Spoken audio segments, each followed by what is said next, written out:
गोल्डी मसाले।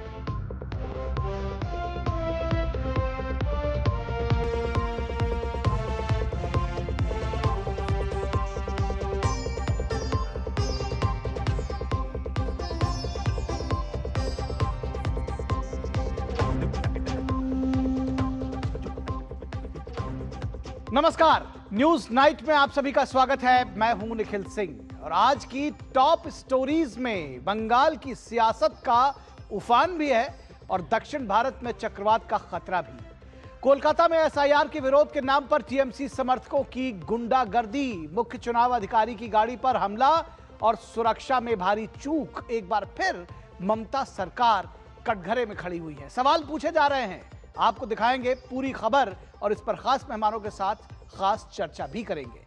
वहीं दिल्ली के लाल किला ब्लास्ट मामले में एनआईए की जांच ने रफ्तार पकड़ी है। चारों आरोपी 10 दिन की हिरासत में भेजे गए हैं और अस्पतालों को पुलिस ने सख्त नोटिस भेजा है। दिखाएंगे पूरी खबर।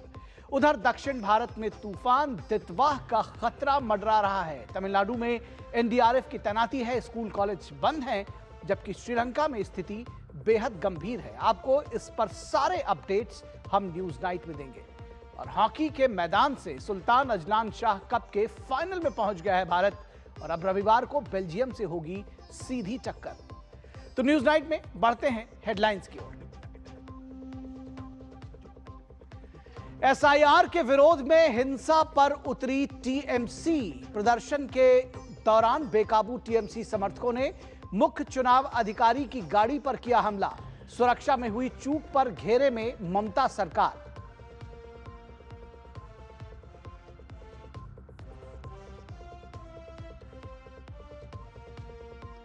लाल किला ब्लास्ट मामले में जांच ने पकड़ी रफ्तार। 10 दिन एनआईए की हिरासत में चारों आरोपी। सभी निजी अस्पतालों को भी दिल्ली पुलिस का नोटिस। विदेश से पढ़े डॉक्टरों की मांगी पूरी जानकारी, पूरी प्रोफाइल देने का निर्देश।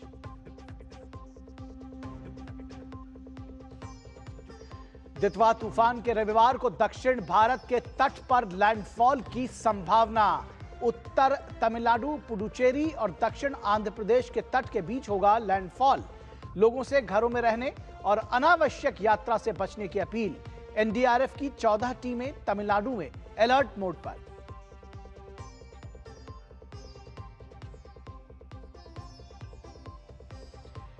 रेटिंग एजेंसी क्रिसिल ने बढ़ाया भारत का ग्रोथ टारगेट। चालू वित्त वर्ष के लिए जीडीपी अब 7% रहने का अनुमान। Q2 की दमदार रफ्तार बनी बड़ी वजह। मैन्युफैक्चरिंग और सर्विसेज सेक्टर्स की शानदार परफॉर्मेंस को बताया वजह।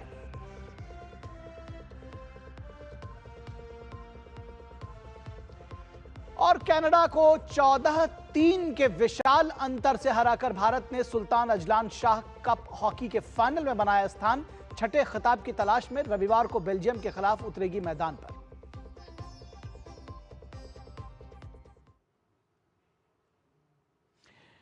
और सबसे पहले खबर एसआईआर बंगाल और उसका विरोध टीएमसी किस तरह से कर रही है। और कोलकाता में जो दृश्य आज सामने आया उसने टीएमसी की कथित गुंडागर्दी और ममता सरकार की नीयत दोनों पर बड़े सवाल खड़े कर दिए हैं। बार बार सुरक्षा चेतावनी के बावजूद मुख्य निर्वाचन अधिकारी की गाड़ी पर हमला किया गया। सड़क पर बैठकर रास्ता रोकना, यह विरोध कम और संगठित दबाव की राजनीति ज्यादा दिखी।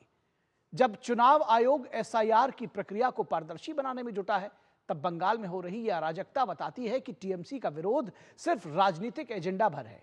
और वहीं दूसरी तरफ घुसपैठियों की गिरफ्तारी और एसआईआर की सख्ती ने हालात को और भी गंभीर बना दिया है, जिससे अब सवाल उठ रहा है कि क्या ममता सरकार सच में पारदर्शिता चाहती है या डर है कि सच सामने आ जाएगा।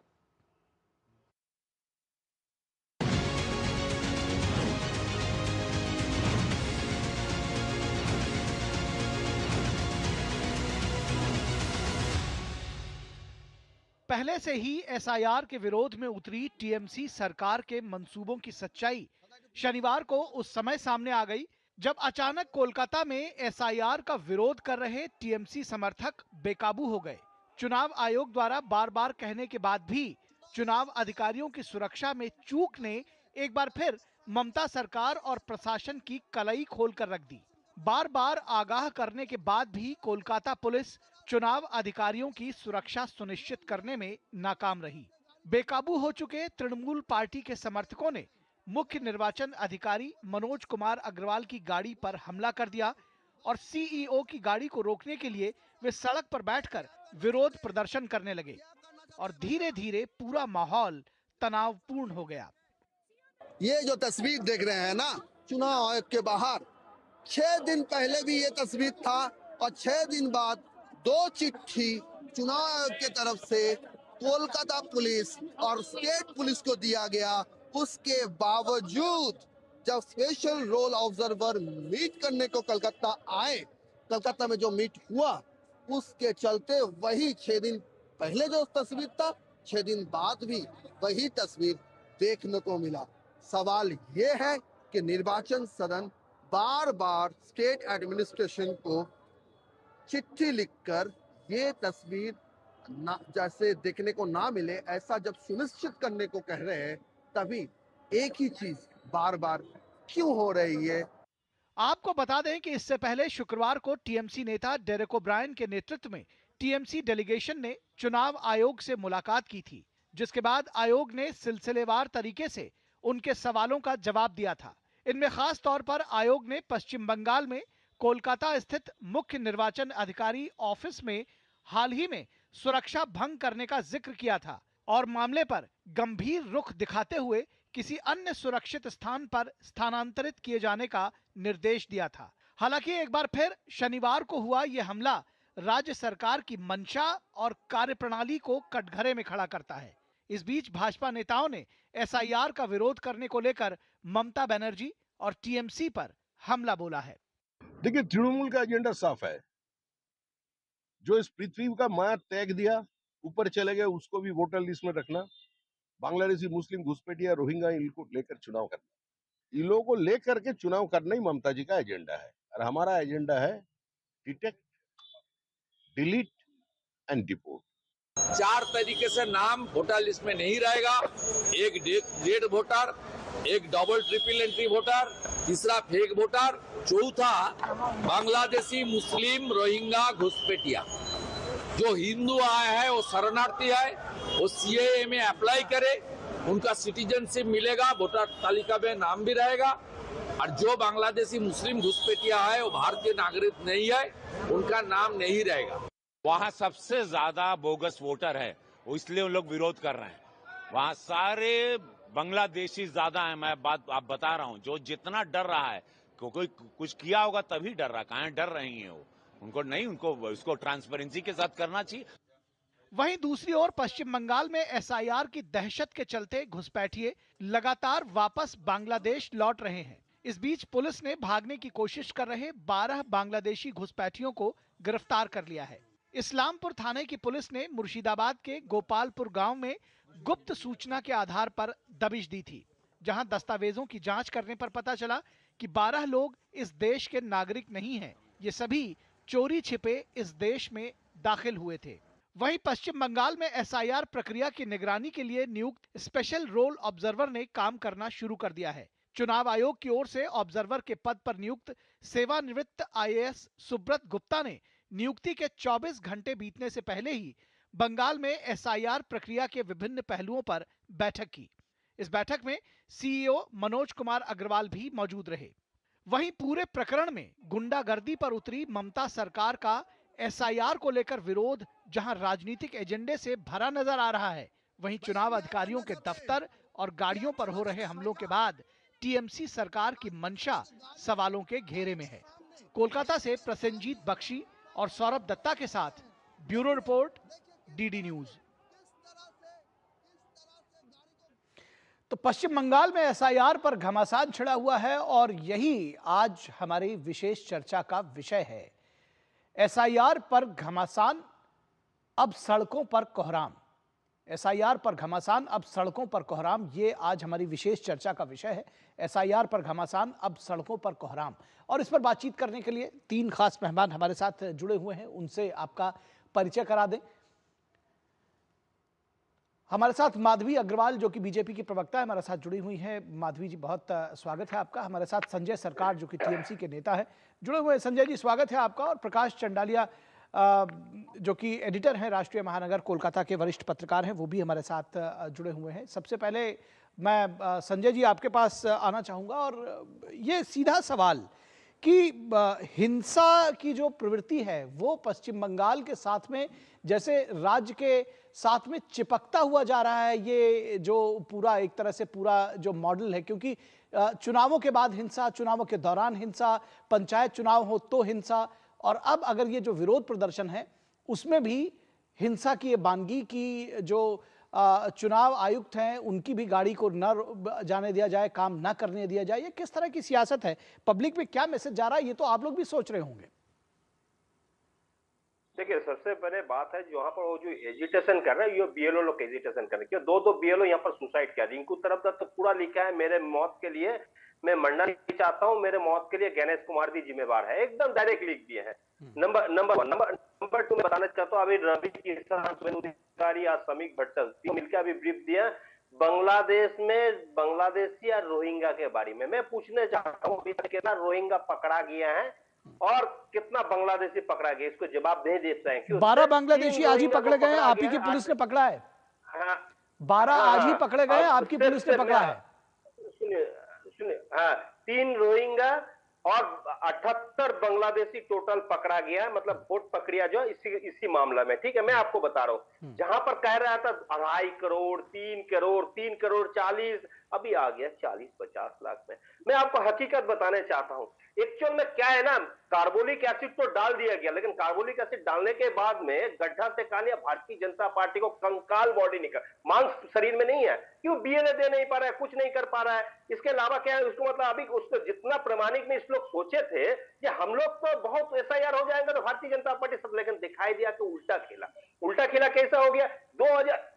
2002 से लेकर 2023 के बीच में बांग्लादेश से लगभग जो शरणार्थी थे और पीड़ित थे, उसका लगभग 1 करोड़ यहाँ पर आए थे, जिसको ये लोग पहले से मतलब जो लालच देखा तुमको सीए के माध्यम से तुमको दिया, उसी को नाम काटा जा रहा है। आज रेशियो कहा हो गया 90-10, मतलब 90% हिंदू को नाम काटा जाता है तो 10% मुस्लिम। मैं बहुत दुख की बात नहीं, इस बात तो उसको साथ में जो खेला हुआ, जो इसने वोट देकर भारतीय जनता पार्टी को जिताया, उसके अलावा वो कुछ नहीं कर पाया। अच्छा, दूसरा तीसरा नंबर और बात, मैं चौथा नंबर बात बताना चाहूँ। अभी माधवी जी बैठे हो, इनके 3 विधायक है, इसमें एक विधायक है सपन मोजुमदार, जो 2023 तक बांग्लादेश गोपालगंज का वोटर था। इसके बाप के नाम, इनके नाम, दोनों का नाम 2000 वोट लिस्ट में नहीं है। इसको परिवार किसी को नाम नहीं है। अशोक कितनी, इनको भी बाप के नाम नहीं है, इसको परिवार के नाम नहीं है। असीम सरकार, इसको भी बाप के नाम नहीं, इसको में 3 विधायक के बारे 12 विधायक दीदी से मिले, बोले दीदी आप किसी भी हाल में एसआईआर रुकी। असीम सरकार क्यों इनको खिलाफ एजिटेशन कर रहा है? एसआईआर करके ये जितना मतलब ये हिंदू है, हिंदू को भगाने के चक्कर में भारतीय जनता पार्टी एजिटेशन कर रहा है। अभी क्या बोला शांतनु ऐसा है, बारे में क्या बोला? ऐसा है संजय जी, एक लिस्ट देखिए, एक ड्राफ्ट लिस्ट सुनिए, तो एक ड्राफ्ट लिस्ट जारी की जाएगी 9 दिसंबर को, और चुनाव आयोग भी यही कह रहा है, बिहार में भी यही हुआ था, और बहुत सारे लोग उसके पहले भी वहां पर भी शोर मचा रहे थे। 65 लाख लोग, 62 लाख लोगों का नाम वहां से कट गया, कोई एक सिंगल व्यक्ति नहीं आया ये कहने के लिए मेरा नाम कट गया है। 26 लाख लोगों के नाम के साथ डिस्क्रिपेंसी यहां भी दिख रही है। कोई अभी तक फिलहाल, अभी तो खैर मौका भी है आने में, लेकिन मैं आपको बताऊं कि ड्राफ्ट लिस्ट जारी की जाएगी, पार्टियों को दिया जाएगा, टीएमसी को दिया जाएगा। अगर आपको लगेगा कि उसमें कोई दिक्कत है तो आप सामने आइएगा। अभी से उसका विरोध करने का पीछे कोई वैलिड रीजन वैसे दिखता नहीं है। लेकिन ठीक है, मैं से विरोध नहीं कर रहा। भारतीय जनता पार्टी के जो विधायक है असीम सरकार भी, असीम सरकार क्या बोल रहा है? मथुआ मर रहा है, राजवंशी मर रहा है, हिंदू मर रहा है, और इनको मंत्री लंदन में जाके आईएएस कर रहा है। ठीक है, जवाब ले लेते हैं माधवी अग्रवाल से।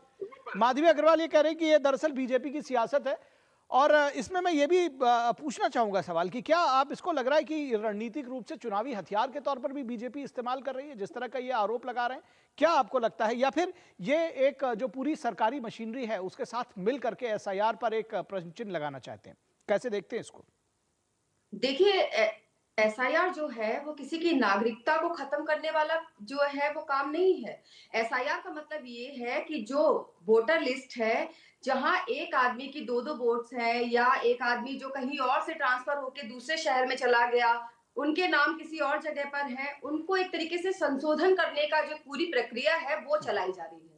लेकिन क्या है, जैसे कि आप बोल रहे हैं कि विरोध करने का कोई मकसद दिखता नहीं है कि इनका जो है सही मकसद क्या है। टीएमसी जो है प्रथम दिन से ही, जैसे ही एसआईआर की प्रक्रिया के बारे में चर्चा शुरू होने लगी, वैसे ही ममता बनर्जी ने सीधे तौर पे कह दिया कि हम एसआईआर को यहाँ होने नहीं देंगे, यहाँ पे वोटर लिस्ट के नाम अगर कटेंगे, लोगों के नाम कटेंगे तो मेरी लाश के ऊपर से कटेंगे। तो ये इन्होंने पहले से इसमें नेगेटिविटी फैलाना जो है लोगों पर शुरू कर दिया पश्चिम बंगाल में, जैसे कि हमेशा से ये स्ट्रेटेजी रही है टीएमसी की कि किसी भी जो योजनाएं आए, चाहे किसी तरीके का कोई कानून केंद्र से आए या जो भी प्रक्रिया होने की कोशिश जिसमें संशोधन किया जा सके, उसमें पहले से ही नेगेटिविटी फैलाकर लोगों में अराजकता फैलाने की कोशिश टीएमसी करने लग जाती है। उसी के तहत आज ये जो है इन लोगों ने ज्वलंत मुद्दा बना दिया। भाई एसआईआर नहीं हुआ, कोई महामारी हो गई कि एसआईआर को छूते ही सारे बीएलओ मरने लग गए हैं इनके हिसाब से। एसआईआर एक जो है चुनाव आयोग की तरफ से चलाए जा रहे संशोधन कानून के तहत, संशोधन एक प्रक्रिया के तहत पूरे देश भर में चलाया जा रहा ताकि लोगों की वोटर लिस्ट को सुधारा जा सके और वोटर सही तरीके से अपनी वोट को दे सके। उस प्रक्रिया में अगर जिन लोगों के नाम पहले से नहीं है, अगर उनको संशोधन करने के लिए 11 एविडेंस चाहिए, 11 जो कागज है उनमें से कोई भी कागज नहीं है किसी के पास में। अरे भाई कौन भाग रहा है? वो भाग रहे हैं जो चोरी छिपे घुसे थे, जिनको इन लोगों ने घुसाया था, जिनको रातों रात इन्होंने वोटर आईडी देकर वोटर बना दिया था। कोई आम आदमी जो नॉर्मली यहाँ रहा है वो किसी में किसी तरीके का डर नहीं है, ना वो भाग रहे हैं। भाग वही रहे हैं जिन लोगों ने जबरदस्ती यहाँ पे घुसपैठ की थी और अब वो भाग रहे हैं। ममता बनर्जी के वोटर्स हैं। वही एसआईआर जिसका सपोर्ट ममता बनर्जी 2002 में कर रही थी, जब वो यहाँ पर चुनाव मतलब एक तरीके से संघर्ष के दौर में थी और सीपीआईएम पर दावा करती थी कि ऐसा जो फर्जी वोटर्स हैं, जो घुसपैठी है, उनकी वजह से सीपीआईएम जीत रही है। आज वही ममता बनर्जी एसआईआर का विरोध कर रही है क्योंकि उनके वोटर्स नहीं चले जाए, ये उनको भय है। तो मुझे ऐसा लगता है कि अगर संशोधित करके अगर वोटर आईडी को सुधारा जा रहा है तो इसमें आप लोगों को सपोर्ट करना चाहिए, टीएमसी वालों को सपोर्ट करना चाहिए। ठीक है संजय जी, आता हूँ आपके पास। संजय जी आ रहा हूँ, मैं समझ रहा हूँ आपके पास बहुत सारा आप जवाब देना चाह रहे हैं, लेकिन इससे पहले मैं चाह रहा हूँ कि प्रकाश चंडालिया जी को इस नहीं ठीक है सर, प्रकाश चंडालिया जी को मैं इस पहले चर्चा में शामिल कर लूँ, उसके बाद आपके पास आता हूँ। आपके पास बहुत सारे जवाब होंगे, मैं समझ रहा हूँ, लेकिन प्रकाश चंडालिया जी वस्तुस्थिति आपसे जानना चाहूंगा, ग्राउंड रिपोर्ट आपसे जानना चाहूंगा। क्या लोगों में भ्रम फैलाया जा रहा है या एसआईआर को लेकर सचमुच लोगों में इस तरह का डर है जिस तरह से इन्होंने बताया? क्योंकि बाकी राज्यों में इस तरह की स्थिति नहीं आई। बिहार में हुआ, वहां पर सामने आया 62 लाख लोगों के नाम कटे, कोई सामने नहीं आया, तो समझ में आया कि सीधा सीधा राजनीतिक विरोध था। क्या बंगाल में भी निखिल जिस दिन से एसआईआर की शुरुआत हुई है उसी दिन से पश्चिम बंगाल सरकार की नींद उड़ी है। इनके झूठ पे झूठ चल रहे हैं। पहले ममता बनर्जी ने कहा था कि एसआईआर मेरी लाश के ऊपर में होगा। एसआईआर शुरू हो गया, बिहार में सफल हो गया और एक साथ चुनाव आयोग ने भारत के 12 राज्यों को शामिल किया है, जिसमें पश्चिम बंगाल एक है। सच्चाई तो यह है कि पश्चिम बंगाल सरकार की नींद इसलिए उड़ी हुई है कि जिन फर्जी मतदाताओं के नाम इस बार एसआईआर की लिस्ट के बाद में कटने जा रहे हैं, इन्हीं मतदाताओं के ऊपर में यह सरकार सत्तारूढ़ बनी हुई है। इनके झूठ का एक पुलिंदा और बताऊं, ये अभी ममता बनर्जी ने 3 दिन पहले एक भाषण में कहा था कि 3 वर्ष के कार्यकाल के पूरा कार्यकाल 3 साल का लगे, कालखंड लगे 3 साल का, और 3 साल की अवधि में एसआईआर किया जाना चाहिए। आपको मैं ये बता दूं कि 2002 में जिस समय निखिल जी तकनीक उतनी एडवांस नहीं थी, 2002 में भी पूरे भारतवर्ष में 2 साल चला था। 2002 से 2004 तक एसआईआर चला था, लेकिन पश्चिम बंगाल में जो ड्राफ्ट लिस्ट है वो 4 फरवरी को निकल गई थी और 12 अप्रैल को फाइनल लिस्ट निकल गई थी। मात्र 2 महीने के कालखंड में उस समय भी हुआ था। आज तो तकनीक बहुत एडवांस है। पूरे पश्चिम बंगाल में 99% से अधिक लोगों ने एन्यूमरेशन फाइल जो फॉर्म है वो भर दिए हैं, कहीं कुछ भी नहीं है। अब बात रही चुनाव आयोग दफ्तर पर हमला करने की। आपको निखिल जी पता है कि कुछ दिन पहले भी उन्होंने चुनाव आयोग के दफ्तर पर जाकर के प्रदर्शन किया था। लगभग 100 आदमी की भीड़ थी। संजय बाबू इस सच को झुटला नहीं सकते कि उन 100 लोगों में बीएलओ 2 या 4 थे। सिर्फ 2 या 4 बीएलओ थे। वो तो बाकी सब इनकी रिपोर्ट थी जी।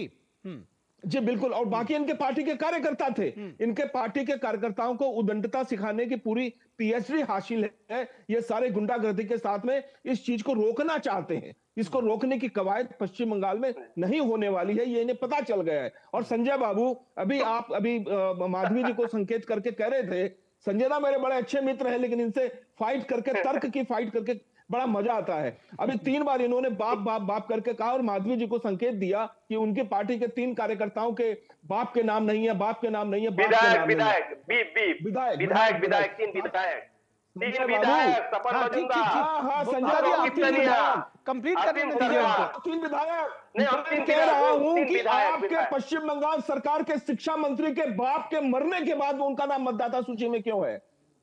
बंगाल के शिक्षा मंत्री के बाप की मृत्यु होने के बाद भी उनका नाम मतदाता सूची में क्यों है? उनका नाम क्यों नहीं हटना चाहिए, ये बताइए। ये अभी माधवी जी ने बिल्कुल सही कहा कि जिन लोगों की मृत्यु हो चुकी है, पुराने लोगों की, उसको हटा दिया जाना चाहिए। जो फर्जी है बांग्लादेशी, आप स्वरूप नगर की तस्वीर देखिए, बसीरहाट की तस्वीर देखिए, न्यू टाउन की तस्वीर देखिए, हजारों की संख्या में लोग जा चुके हैं, हजारों की संख्या में पलायन हो रहा है। और फट गया, दादा फट रहा है, हाँ फट रहा है, बढ़ रहा है दादा। इसीलिए नहीं संजय जी, नहीं संजय जी, बिल्कुल नहीं। मैं आपको इस तरह की भाषा बोलने का बिल्कुल इजाजत नहीं दूंगा। हुई है जो आप प्लीज नहीं, आप नेशनल टीवी पर आकर इस तरह की भाषा शैली का इस्तेमाल मत करिए। मैं आपको नहीं, आप बिल्कुल नहीं, बिल्कुल अलाउ नहीं करूंगा। आप इस तरह से बिल्कुल नहीं बोल सकते।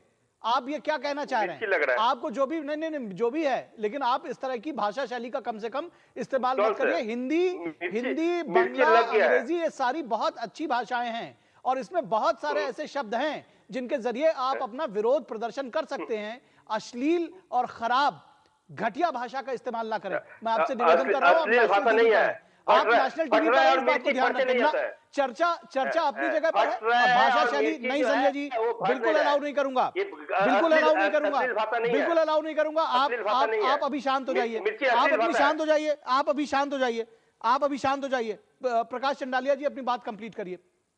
मैं ये कहना चाह रहा था कि जो सरकार भारत के फेडरल सिस्टम को नहीं मानना चाहती, केंद्रीय एजेंसियों को नहीं मानना चाहती, राजभवन और राज्यपाल को नहीं मानना चाहती, सीबीआई को नहीं मानती, एनएचआरसी को नहीं मानती, वो भला बड़ी आसानी के साथ में चुनाव आयोग को कैसे मान लेगी? ये वोट चोर, गद्दी छोड़ और ये चुनाव आयोग को ये हमला करना ये दर्शाता है कि इनकी चूलें हिल चुकी हैं और सामने 6 महीने के बाद, 5 महीने के बाद जो चुनाव होने वाला है, इन्हें मालूम है कि जो मतदाता, और देखिए निखिल जी, यहाँ बड़े वैज्ञानिक तरीके से रिगिंग होती है। रिगिंग दूसरे प्रदेशों में प्राय खत्म हो चुकी है, लेकिन पश्चिम बंगाल आज भी एक ऐसा प्रदेश बचा हुआ है जहां पर शाम को, देखिए ये बात को माधवी जी को भी स्वीकार करना पड़ेगा कि बंगाल में 80,000 से अधिक संख्या में बूथ हैं।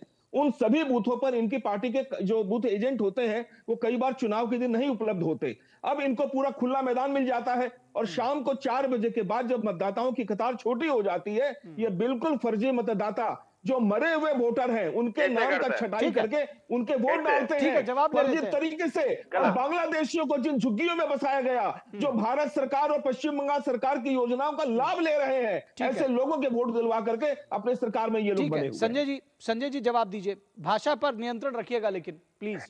देखिए, मैं पहले तो माधवी जी को जवाब देता है, बोल रहा है क्यों, मतलब जो ये मौत के ये होते रहता है बंगाल में, तो कौन सी बीमारी है? अच्छा, अरविंद भादर जो सुसाइड किया था गुजरात में, सोमनाथ में एक बीएलओ सुसाइड किया था, रमेश वर्मा गुजरात में मरा है, उषा बैंक गुजरात में मरा, कल्पना पैटेल भी गुजरात, हम 4 नाम गिना दिया इनको, ठीक है। टोटल 25 बीएलओ को मौत हुआ है। अवधि के पहले काम भी पूरा कर दिया है बीएलओ, यहाँ पर कई बीएलओ ने अवधि पूरी होने के पहले काम भी पूरा किया है। आप सपना देखिए, इस बार भी भारतीय जनता पार्टी नहीं आ रहा है। मिर्ची आपको इस कारण में लग रहा है जिस तरह से हिंदुओं का भारतीय जनता पार्टी के आने का बीजेपी का मेंबर नहीं है, मिर्ची लग रहा है, आप मिर्ची लग रहा है, मिर्ची लग रहा नहीं है, लेकिन सच्चाई स्वीकार करिए कि बीएलओ यहाँ पर अवधि पूरी होने के पहले भी काम जमा करते हैं। एनसीआईबी के रिपोर्ट के अनुसार में कहा, एनसीआईबी मतलब नेशनल क्राइम इंटेलिजेंस ब्यूरो बोल रहे हैं हिंदुस्तान में 5 करोड़ घुसपैठी घुसे हुए हैं। अगर 5 करोड़ घुसपैठी घुसे, अगर अमित शाह का दफ्तर बोल रहा था, अमित शाह कहां पर रहता है? मगर घुसपैठी है क्या फायदा? मैंने आपको शुरू में कहा कि 9 दिसंबर को आपको ड्राफ्ट लिस्ट दे दी जाएगी, उस ड्राफ्ट लिस्ट को देखिएगा, अगर आप असहमत होंगे तो आप अपना उसमें विरोध विरोध दर्ज MP करा सकते हैं। नहीं, बिहार में भी नहीं, यही हम हुआ था विरोध साहब, बिहार में भी, सुनिए हम बोल सुनिए मेरी रहे बात हैं, सुनिए, हम बोल रहे हैं आप सभी लोग मेरी बात गृहमंत्री सुनिए। फेल्योर है। बिहार में भी दरअसल यही हुआ था, और उसके पहले कि जी भगा दिए जाएंगे हमारे वोटर, गरीब किसान, नहीं, नहीं, मजलूम, ये जो एक नारा था वो गढ़ा जा रहा था। 62 लाख लोगों के नाम कट गए संजय जी, और एक भी व्यक्ति सामने नहीं आया, और यही सुप्रीम कोर्ट ने पूछा है। 9 दिसंबर तक धैर्य रखिए, आने दीजिए। ये जो हिंसा का तांडव हो रहा है, ठीक है, आप ये जरूर कह रहे हैं कि ये बीएलओ हैं, लेकिन जो माइक पर कैमरे के सामने जो बता रहे हैं कि हम टीएमसी के कार्यकर्ता हैं, उसको कोई झुठला नहीं सकता। देश देख रहा है। आप तीनों लोगों का धन्यवाद, आप तीनों लोगों का धन्यवाद आज के हमारी इस चर्चा में भाग लेने के लिए। माधवी जी आपका, और हमारे साथ संजय जी का, और प्रकाश चंडालिया जी, आप सभी लोगों का धन्यवाद। लेकिन जाहिर तौर पर देश देख रहा है कि 62 लाख लोगों का नाम बिहार से कटा था, और उसके पहले कितना हो हंगामा हुआ था। आज फिर पश्चिम बंगाल में ये हो हल्ला हंगामा हो रहा है, और यहां पर तो हिंसा तक हो रही है। सीओ की गाड़ी को रोका जा रहा है, उनके जो सिक्योरिटी है उसको कॉम्प्रोमाइज किया जा रहा है। लेकिन 9 दिसंबर तक रुकने के लिए टीएमसी के लोग तैयार नहीं हैं। जब जो ड्राफ्ट लिस्ट है वो उनको दी जाएगी, उनका जो विरोध होगा उसको सुना जाएगा। लेकिन आखिर क्या वजह है कि वो उस विरोध को नजरअंदाज करना चाहते हैं, वो अभी सड़कों पर विरोध कर रहे हैं। तो आप जनता है, जो वोटर्स हैं, वो सब समझ रहे हैं। फिलहाल यहां रुकेंगे एक छोटे से ब्रेक के लिए, कहीं नहीं जाइए, हम जल्द हाजिर होंगे। पढ़ता है, खेलता है, झूलता उछलता है, दौड़ता कभी कभी दौड़ कराता है, आगे आगे बढ़ता है इंडिया, अमूल दूध पीता है इंडिया। 80 करोड़ लोगों को मुफ्त राशन की सौगात है। एक नहीं, दो नहीं, ये 5 साल तक की बात है। मुफ्त में आपको अन्न मिलेगा, हर परिवार हर मंथ मिलेगा, कहीं भी किसी भी राशन की दुकान से मिलेगा। ये मोदी की गारंटी है। जी हाँ, प्रधानमंत्री गरीब कल्याण अन्न योजना के तहत 1 जनवरी 2024 से आने वाले 5 सालों तक गरीब और अंत्योदय परिवारों को हर माह मुफ्त राशन मिल रहा है। मुसीबतों की छुट्टी, मोदी की guarantee. Welcome to the world that is future ready. Swipe your world, go shopping, grab offers, you are so ready. Welcome to the world that is future ready. Wow, wow. Click your world, utility bills, quick payments, you are so ready. Welcome to the world that is future ready. Wow, wow. This isn't just banking, it's next generation digital banking designed for tomorrow. Personalized, secure, savings and much more. With Bank of Baroda, experience the same trust with smarter world at your fingertips. Your world, my world, future ready, Bob world. मेरी पसंद, मेरी पसंद, मेरी पसंद, मेरी पसंद, हमारी पसंद, हम सबकी पसंद। मजबूत देश का मजबूत सरिया हो गया स्टील। वाह, गाय तुम्हारी माता है ना? तो पशुहार के नाम पर जहर क्यों खिलाता है? अनसंड हटा, दिल से खिला, सिर्फ कपिला, देश का नंबर 1 पशु आहार। पता है, लोग अक्सर मुझसे पूछते हैं कॉल सेंटर का स्टेडी जॉब क्यों छोड़ा? I wanted more out of life. बस मैंने अपना स्टार्टअप शुरू किया। जानना चाहोगे कैसे?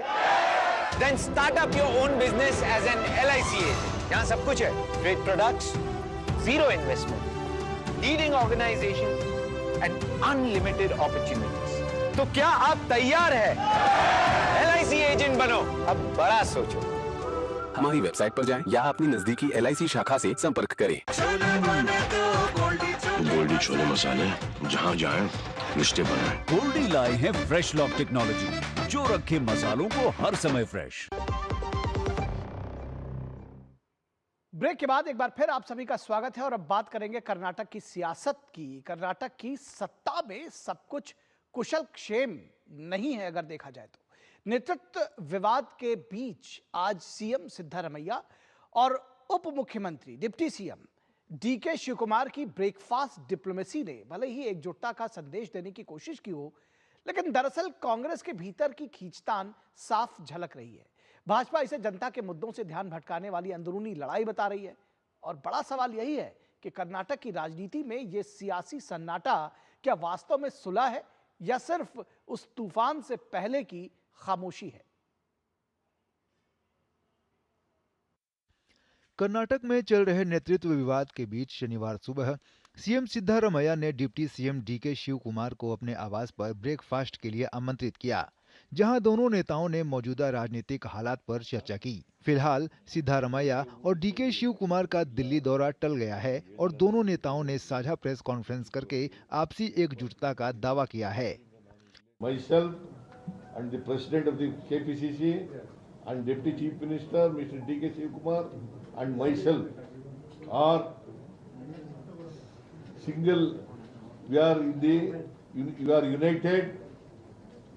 You are united, and there is no differences between D.K. Shiv Kumar and myself. The High Command, whatever decision it takes, both of us will obey. Today we discussed the strategy of 28. We discussed the strategy of 8 assembly session which is going to be held. How to tackle the opposition party. We will do it. Whatever they do politics, they may try to create a lot of issues. We are ready to answer to them. As far as political issues is concerned, the leadership issue is concerned, we go by my party high command. Whatever my party high command tells, it is our decision. वहीं पूरे मामले को लेकर भाजपा कांग्रेस पर हमलावर है। भाजपा नेताओं ने कांग्रेस पर अंतर्कलह के चलते जनहित के मुद्दों को ताक पर रखने का आरोप लगाया है। घर में सब जगह झगड़ा है। जब वो यहाँ सत्ता में थे तब यहाँ पे दो लोगों के बीच में झगड़ा था। अभी कांग्रेस में अब जो है कर्नाटका में दो लोगों के बीच में झगड़ा, जहाँ रहेंगे वहाँ इनका झगड़ा हमेशा रहेगा। कांग्रेस पार्टी जिन राज्यों में चुनाव हो रही वहाँ हारती जा रही है। इनकी पार्टी में जिस तरह से अंतर्कलह है और जिस तरह से सार्वजनिक रूप से दिखाई पड़ रहा, तो न पार्टी में कोई अनुशासन है और पार्टी में खुलेआम जनता की हित के या कल्याणकारी योजनाओं को सरकार चलाने का काम नहीं कर रहे, केवल आपस में कुर्सी के लिए कि कौन मुख्यमंत्री हो जाए और कौन न हो, इसी बात की लड़ाई है और इससे निश्चित तौर से कर्नाटक सफर कर रहा है। पहले ही चुनाव परिणामों में निराशाजनक प्रदर्शन पर मंथन करती कांग्रेस ने कर्नाटक में पावर शेयरिंग के बवाल पर डैमेज कंट्रोल करने की कोशिश जरूर की है, लेकिन आपसी रार और तनाव के बीच फिलहाल शांत दिखती कर्नाटक की सियासत का संकट कब तक के लिए टला है, कहना मुश्किल है। Bureau report, DD news. और यहाँ रुकेंगे एक छोटे से ब्रेक के लिए, कहीं मत जाइएगा, जल्द हाजिर होंगे। पढ़ता है, खेलता है, झूलता उछलता है, दौड़ता कभी कभी दौड़ कराता है, आगे आगे बढ़ता है इंडिया, अमूल दूध पीता है इंडिया। भारत की तरक्की की असली ताकत उसके श्रमिक, जिनकी मेहनत को मिल रही है पहचान, जिसके वो हमेशा से थे हकदार, क्योंकि मोदी सरकार की गारंटी है हर श्रमिक का सम्मान। श्रमेव जयते आज देश का मंत्र बन रहा। सभी कामगारों को समय से न्यूनतम वेतन और युवाओं को नियुक्ति पत्र यानी नौकरी का भरोसा। महिलाओं को समान अवसर और समान वेतन, क्योंकि काम का मोल काबिलियत से होता है। फिक्स टर्म एम्प्लॉइज को सिर्फ 1 साल पर ग्रेच्युटी यानी मेहनत का हक बिना इंतजार। 40 वर्ष से अधिक की आयु के श्रमिकों को सालाना मुफ्त हेल्थ चेकअप और 40 करोड़ श्रमिकों को सामाजिक सुरक्षा की गारंटी। अब हर परिवार आश्वस्त। ये है लेबर रिफॉर्म्स। तो आइए मिलकर बनाएं श्रमिक सम्मान से आत्मनिर्भर भारत।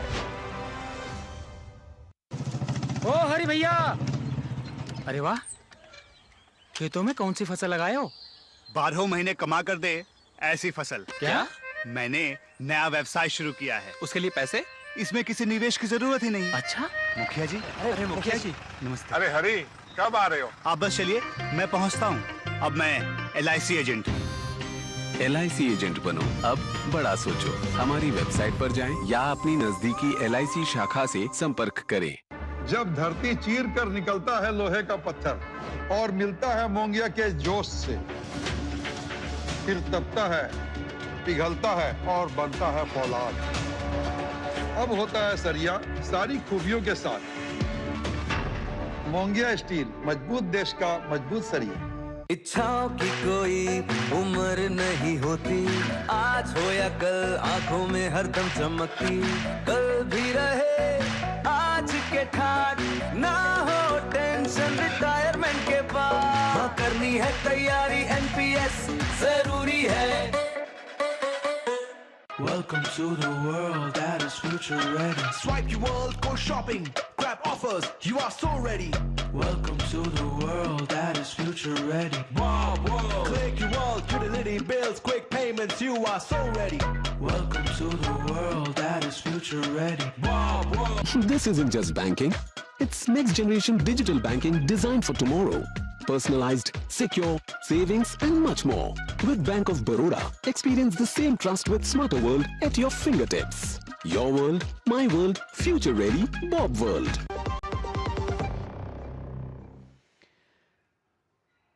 स्वागत है आपका ब्रेक के बाद। वैश्विक चुनौतियों और अमेरिकी टैरिफ के बावजूद भारत की अर्थव्यवस्था ने एक बार फिर अपनी मजबूती का दमखम दिखाया है। दूसरी तिमाही में 8.2% की तेज रफ्तार पिछली 6 तिमाहियों का रिकॉर्ड तोड़ते हुए भारत को दुनिया की सबसे तेजी से बढ़ती हुई अर्थव्यवस्थाओं में और मजबूती से स्थापित करती है। सरकार के आर्थिक सुधारों और मेक इन इंडिया विजन को इस शानदार प्रदर्शन का इंजन माना जा रहा है और रेटिंग एजेंसियों का भरोसा भी इस विकास गाथा को और मजबूत करता है। देखिए ये रिपोर्ट। अर्थव्यवस्था का शानदार प्रदर्शन जारी, जीडीपी में जोरदार इजाफा, चुनौतियों के बीच भी अर्थव्यवस्था मजबूत। अमेरिका द्वारा लगाए गए अतिरिक्त टैरिफ और वैश्विक आर्थिक चुनौतियों के बीच भारतीय अर्थव्यवस्था के विकास की रफ्तार ने वैश्विक स्तर पर नई ऊंचाइयों को छूने का काम किया है। भारत की जीडीपी वृद्धि दर चालू वित्त वर्ष की दूसरी तिमाही यानी कि जुलाई सितंबर तिमाही में 8.2% रही, जो पिछली 6 तिमाहियों में सर्वाधिक है। इसका श्रेय सरकार द्वारा उठाए गए आर्थिक सुधारों को दिया जा रहा है।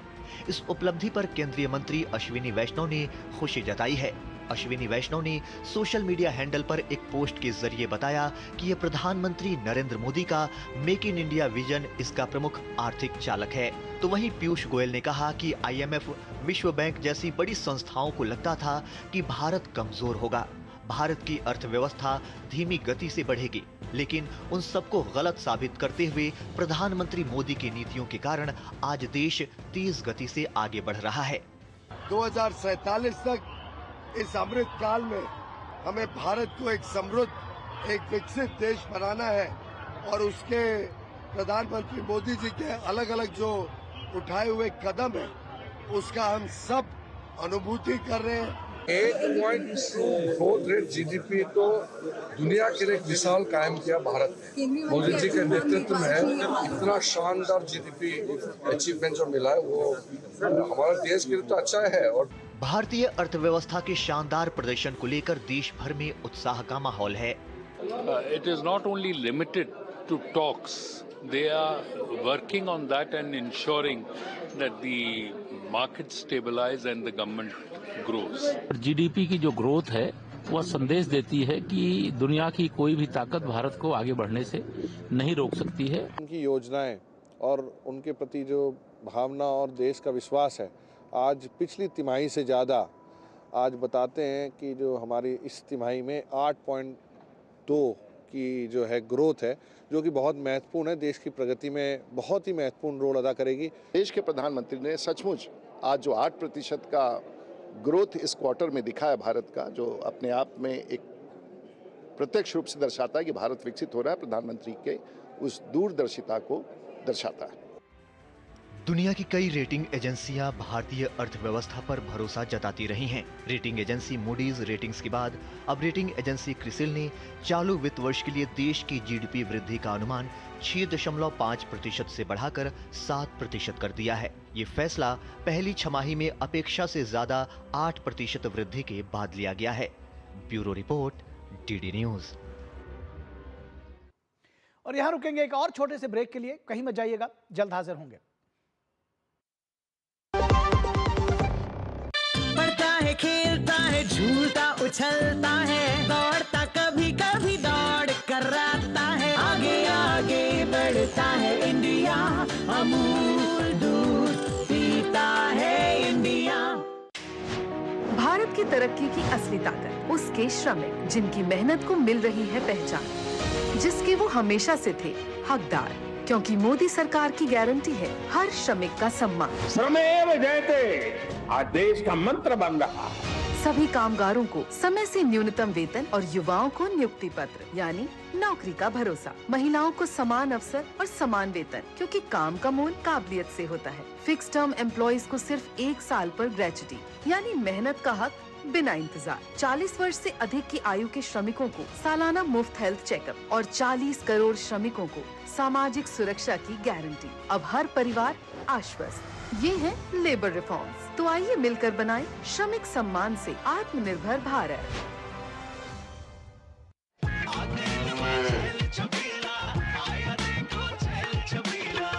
एक कपिला, अरे भाई सब एक ही जैसा होता है। ये लो साधारण पशु आहार।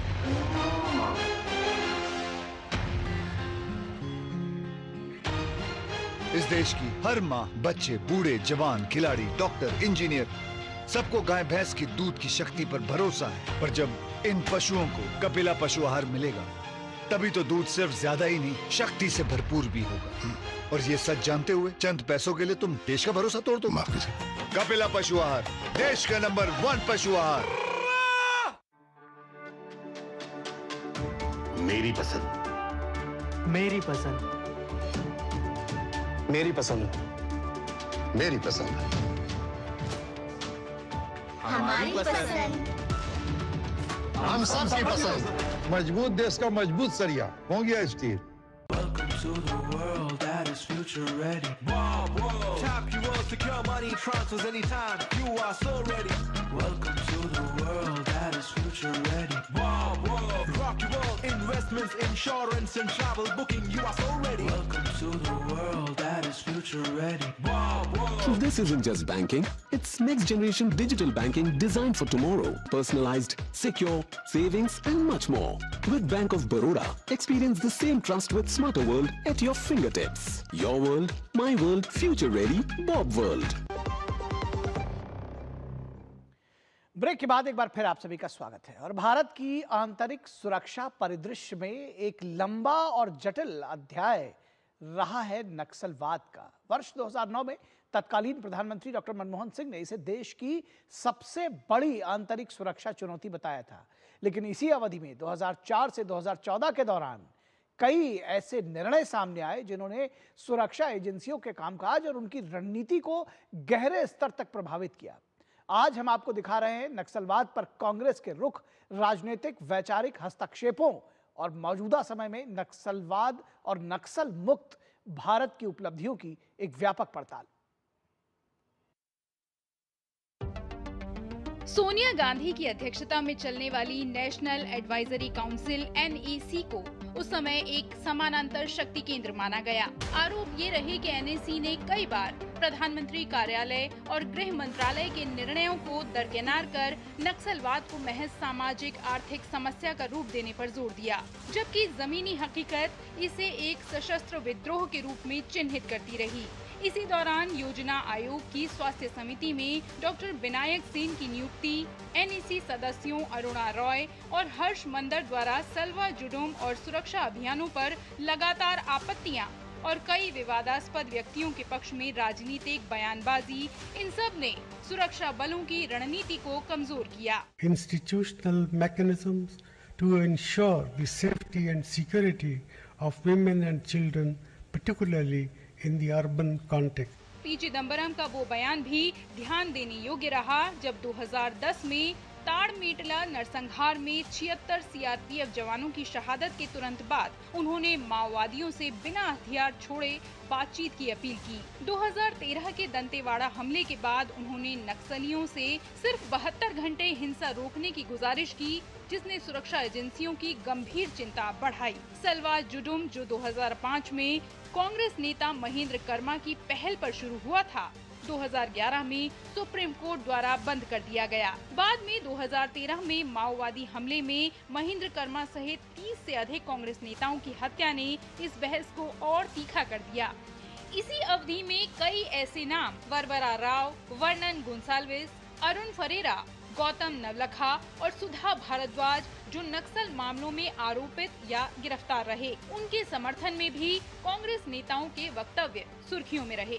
कुछ नेताओं ने तो 2018 में नक्सलियों को क्रांतिकारी तक कह दिया और 2021 में फादर स्टैन स्वामी के मुद्दे पर राष्ट्रपति को पत्र लिखकर कार्रवाई को अमानवीय बताया। नवंबर 2025 में माओवादी कमांडर माडवी हिडमा की मुठभेड़ में मौत के बाद तेलंगाना कांग्रेस अध्यक्ष द्वारा इसे फर्जी मुठभेड़ कहा जाना बहस को एक बार फिर राजनीतिक सरगर्मियों के केंद्र में ले आया। आज तस्वीर पूरी तरह बदल चुकी है। 2010 की तुलना में नक्सली हिंसा 81% घटी है, जबकि मृतकों की संख्या 85% तक कम हुई है। 2010 में जहां नक्सल प्रभाव वाले जिले 180 थे, वहीं अब ये संख्या मात्र 11 रह गई है, जिनमें से 3 जिले सबसे अधिक प्रभावित हैं, बीजापुर, सुकमा और नारायणपुर। लगातार अभियानों में 2025 के अक्टूबर तक 312 नक्सली ढेर हुए, 836 गिरफ्तार किए गए, जबकि 1639 ने सरेंडर कर दिया। पुलिस ढांचे को मजबूत करने के लिए 2014 के 66 सुरक्षित थाना परिसरों की जगह आज 612 फोर्टिफाइड थाना परिसर सक्रिय हैं। 300 से अधिक नए सुरक्षा कैंप स्थापित किए जा चुके हैं और 68 नाइट लैंडिंग हेलीपैड बन चुके हैं। गृह मंत्रालय ने लक्ष्य रखा है कि 31 मार्च 2026 तक नक्सलवाद का पूर्ण उन्मूलन होगा। हम पूरा प्रयास करते हैं नक्सली को अरेस्ट करने का, सरेंडर कराने का मौका भी देते हैं, एक अच्छी सरेंडर पॉलिसी भी लेकर आए हैं, मगर जब आप हाथ में हथियार लेकर भारत के निर्दोष नागरिकों को मारने के लिए निकलते हो, तब सुरक्षा बलों के पास और कोई चारा नहीं होता, गोली का जवाब गोली से ही देना होता है। नक्सलवाद का इतिहास भारत की सुरक्षा, राजनीति और विकास तीनों को समान रूप से प्रभावित करता रहा है, लेकिन बीते वर्षों में तेजी से बदली परिस्थितियां संकेत देती हैं कि एक लंबी लड़ाई अपने निर्णायक मोड़ पर पहुंच चुकी है। Bureau report, DD news. और श्रीलंका में कहर बरपाने के बाद चक्रवात दितवाह अब भारत के समुद्र तट से टकराने की कगार पर है और तमिलनाडु में आसमान से बरसता पानी, समुद्र में उठती लहरें और तेज हवाएं हालात को और गंभीर बना रही हैं।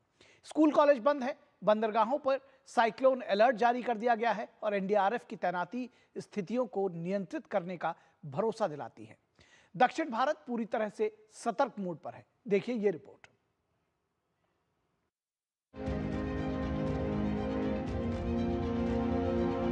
श्रीलंका में कहर बरपाने के बाद तूफान दितवाह के भारतीय तट के करीब पहुंचने के साथ ही तमिलनाडु के कई जिलों में लगातार भारी बारिश और तेज हवाएं जारी हैं। नागापट्टिनम, कुड्डालोर और तंजावुर समेत कई जिलों में भारी बारिश हो रही है। वहीं तमिलनाडु और पुडुचेरी में कई जगहों पर भारी बारिश की आशंका है। नागापट्टिनम जिले के वेदारण्यम स्थित कोडियाकरई में 203.4 मिलीमीटर बारिश दर्ज की गई। समुद्र में उफान के कारण मछुआरे समुद्र में नहीं जा रहे हैं। इसके साथ ही देश के 9 बड़े बंदरगाहों पर साइक्लोन सिग्नल 4 की चेतावनी जारी की गई है। तंजावुर, तिरुवरूर, तिरुचिरापल्ली, तिरुनेलवेली, मियलादुथुराई और शिवगंगा जिलों में भी भारी बारिश की सूचना है। साइक्लोन दितवा श्रीलंका में तबाही मचाने के बाद अब भारत की तरफ तेजी से बढ़ रहा है। भारत के जो तटीय क्षेत्र हैं, खासतौर पर आंध्र प्रदेश, तमिलनाडु और पुडुचेरी के जो इलाके हैं, इन इलाकों में हाई अलर्ट जारी कर दिया गया है और अलग अलग सेंटर्स तैयार किए गए हैं ताकि जो बिल्कुल तटीय क्षेत्रों के आसपास रहने वाले लोग हैं उनको समय रहते सुरक्षित जगहों पर पहुँचा दिया जाए। मौसम विभाग के अनुसार श्रीलंका में भारी तबाही मचाने वाला ये तूफान फिलहाल कराईकल से 150 किलोमीटर दक्षिण पूर्व और चेन्नई से 350 किलोमीटर दूर स्थित है। इसके रविवार को उत्तर तमिलनाडु, पुडुचेरी और दक्षिण आंध्र प्रदेश तट के बीच लैंडफॉल करने की संभावना है। तूफान की चेतावनी को देखते हुए राज्य के सभी स्कूल और कॉलेज बंद कर दिए गए हैं। मौसम विभाग ने चेंगलपट्टू, तिरुवन्नामलाई, कांचीपुरम, चेन्नई और तिरुवल्लूर जिलों में भारी से बहुत भारी बारिश की आशंका जताई है। तटीय इलाकों में रविवार को हवा की रफ्तार 70 किलोमीटर प्रति घंटे तक पहुंच सकती है। It is very likely to move north-northwestward and reach over southwest Bay of Bengal near North Tamil Nadu, Puducherry and South Andhra Pradesh coasts by the early morning of tomorrow, that is the 30th November. So while moving north-northwestward, Ditwa will be centered over southwest Bay of Bengal. प्रशासन ने लोगों से घरों में रहने और अनावश्यक यात्रा से बचने की अपील की है। एनडीआरएफ को भी आपातकालीन बचाव कार्यों के लिए हाई अलर्ट पर रखा गया है। एनडीआरएफ ने तमिलनाडु में 14 टीमों की तैनाती की है। तमिलनाडु में हमें जो साइक्लोन दित्वा को देखते हुए 14 टीमों की तैनाती की गई है और अभी एडिशनल टीम्स भी मांगी गई है। श्रीलंका में चक्रवात दित्वा के कहर के बीच राजधानी कोलंबो के भंडारनायके अंतर्राष्ट्रीय हवाई अड्डे पर भारतीय उच्चायोग ने एक आपातकालीन सहायता डेस्क स्थापित किया है। भारतीय उच्चायोग ने कहा कि हवाई अड्डे पर फंसे भारतीय यात्रियों को भोजन और पानी सहित सभी आवश्यक सहायता प्रदान की जा रही है। इसके साथ ही भारतीय उच्चायोग ने +94 77 37 27 832 आपातकालीन नंबर भी जारी किया है। ब्यूरो इनपुट्स के साथ दीपक रावत की रिपोर्ट, डीडी न्यूज। और यहां रुकेंगे एक छोटे से ब्रेक के लिए, कहीं मत जाइएगा, जल्द हाजिर होंगे। पढ़ता है, खेलता है, झूलता उछलता है, दौड़ता कभी कभी दौड़ कराता है, आगे आगे बढ़ता है इंडिया, अमूल दूध पीता है India. Welcome to the world that is future ready. Swipe your world, go shopping, grab offers, you are so ready. Welcome to the world that is future ready. Wow, wow. Click your world, utility bills, quick payments, you are so ready. Welcome to the world that is future ready. Wow, wow. This isn't just banking. It's next generation digital banking designed for tomorrow. Personalized, secure, savings and much more. With Bank of Baroda, experience the same trust with smarter world at your fingertips. Your world, my world, future ready, Bob World. 80 crore लोगों को मुफ्त ration की सौगात है। एक नहीं, दो नहीं, ये 5 साल तक की बात है। मुफ्त में आपको अन्न मिलेगा, हर परिवार हर मंथ मिलेगा, कहीं भी किसी भी राशन की दुकान से मिलेगा। ये मोदी की गारंटी है। जी हाँ, प्रधानमंत्री गरीब कल्याण अन्न योजना के तहत 1 जनवरी 2024 से आने वाले 5 सालों तक गरीब और अंत्योदय परिवारों को हर माह मुफ्त राशन मिल रहा है। मुसीबतों की छुट्टी, मोदी की गारंटी। कौन है जो जोड़े देश को? विकसित भारत का विकसित वायर। गोल्डी छोले मसाले, जहाँ जाए रिश्ते बनाए। गोल्डी लाए हैं फ्रेश लॉक टेक्नोलॉजी, जो रखे मसालों को हर समय फ्रेश। ये विशाल है ना, इसका सब प्रॉपर चलता है। कल उसके बैंक अकाउंट में 15,000 रुपए का फ्रॉड हुआ है, पता है? इसको तो कोई टेंशन ही नहीं होती है, देखना। टेंशन क्यों? मेरी कोई गलती नहीं थी। फिर भी फ्रॉड होने पर मैंने तुरंत बैंक को इन्फॉर्म कर दिया। आरबीआई कहता है अगर आपके अकाउंट से किसी ने धोखे से पैसे निकाले हैं तो बैंक को जल्द से जल्द इन्फॉर्म कीजिए। 3 दिन के अंदर इन्फॉर्म किया तो कोई नुकसान नहीं होगा। जितना लेट करोगे उतना ज्यादा नुकसान। और सुन, सब चलता नहीं है, प्रॉपर चलाना पड़ता है। आरबीआई कहता है जानकार बनिए, सतर्क रहिए। स्वागत है आपका ब्रेक के बाद, और आइए नजर डालते हैं दिन भर की कुछ और महत्वपूर्ण खबरों पर फटाफट अंदाज में।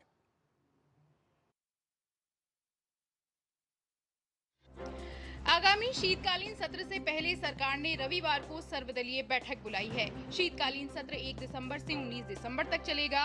केंद्रीय संसदीय कार्य मंत्री किरेन रिजिजू ने बताया कि सर्वदलीय बैठक में सरकार सभी राजनीतिक पार्टियों से सहयोग की अपील करेगी।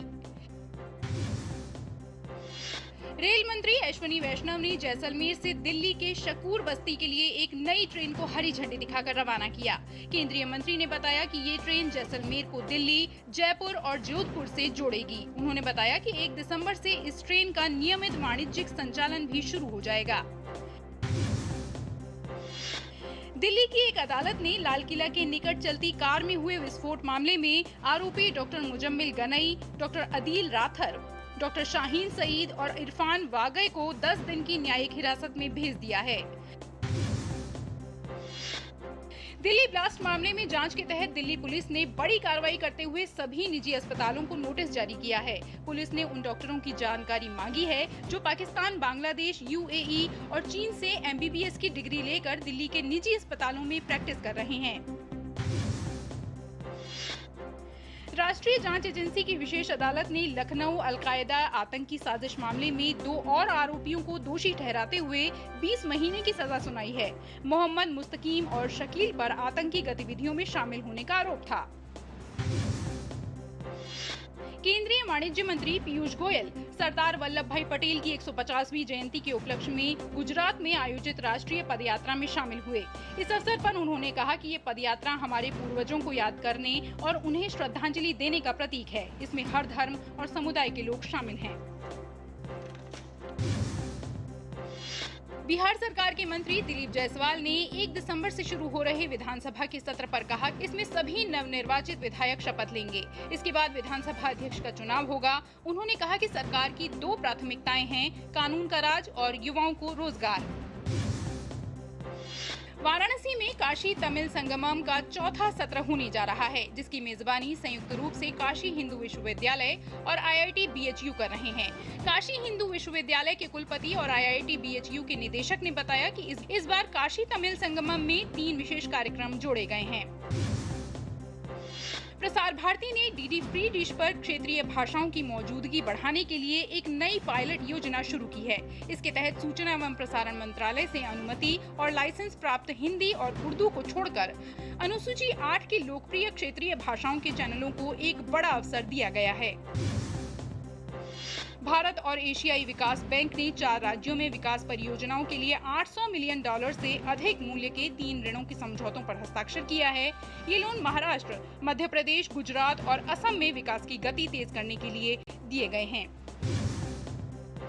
ऑयल इंडिया लिमिटेड ने केरल कोंकण बेसिन में तेल खनिज और ड्रिलिंग अभियान शुरू किया है। इस खोज की सफल शुरुआत की जानकारी केंद्रीय मंत्री हरदीप सिंह पुरी ने सोशल मीडिया प्लेटफॉर्म X पर दी। तो न्यूज नाइट के आज के अंक में बस इतना ही। हमारी पूरी टीम को दीजिए अनुमति। नमस्कार।